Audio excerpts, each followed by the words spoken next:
Welcome back, troops. Let's tab 59. Thanks for dropping by. Thanks for all the subscriptions I've been getting and the comments. I did a video recently on the British Army in Northern Ireland, Operation Banner. It's a great video, I think. If you haven't seen it, have a look. That's generated a lot of interest. I've had lots and lots of comments, mostly positive, and thank you for all those comments. I reply to all the comments if I can, and whether they're good or bad, I leave all the comments up. I don't block anything. It's really windy today. Let's pull over here a bit and shelter. I reply to all the comments I can, good or bad. I leave them up. I don't block anything. They're all there for the public to see. Anyone's got any opinions, feel free to share them with everybody. So where are we today? I'm doing an 8 miler, a little bit further than I've done the other day, but I'm trying to stretch the old legs. I'm a bit stiff at the moment, knocking on in years. And I want to talk to you about the Cold War. Now, I had a bit of experience of that, and I'm sure a lot of veterans out there also have. So when I say the Cold War, what I'm talking about is the British Army of the Rhine and what it was like. Well, I thought it was great. What was it all about? Well, obviously, after the Second World War, Germany was divided up by the 4 Allied powers, that being the Soviet Union as it was, Russia, the UK, the United States of America and France. They divided Germany up into the 4 chunks. Soviet Union later on decided, as the Cold War kicked in, that they wanted to seal that bit off altogether, and so they cut Germany in half basically, and that's how West Germany was formed, and obviously they had East Germany.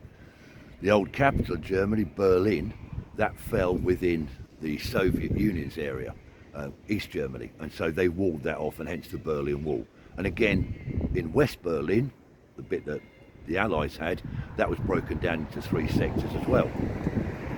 France, America and us.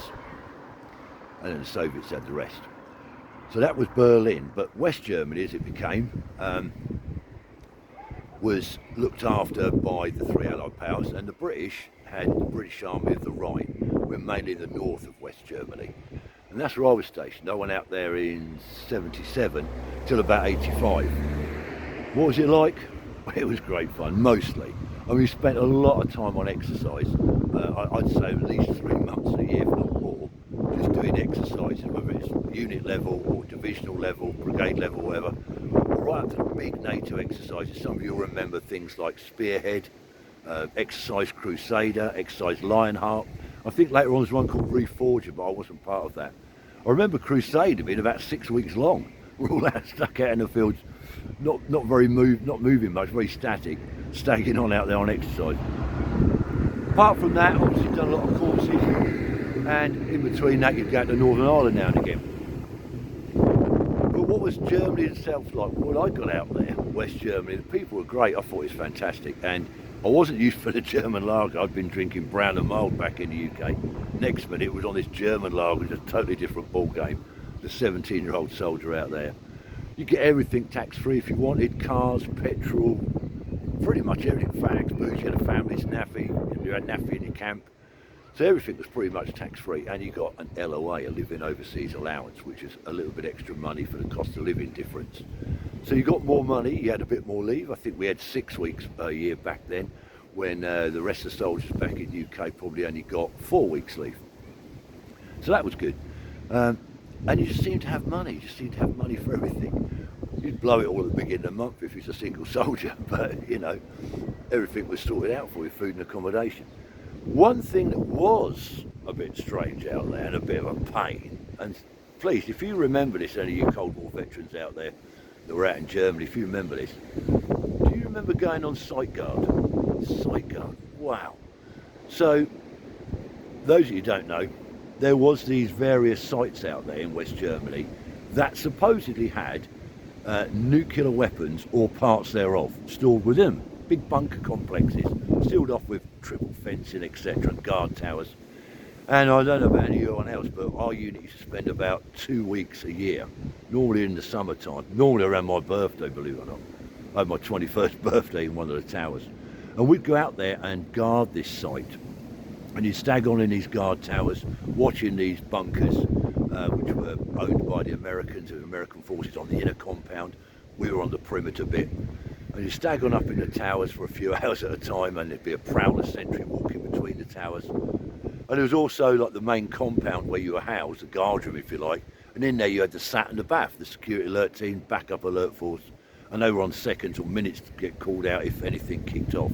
And then further up the road from where you were was the augmentation force. You're on about 30 minutes to move, and you'd rotate around those different jobs, towers, SAT and BAF, and then back in the augmentation force. I can't remember the exact times and how long you spent on each.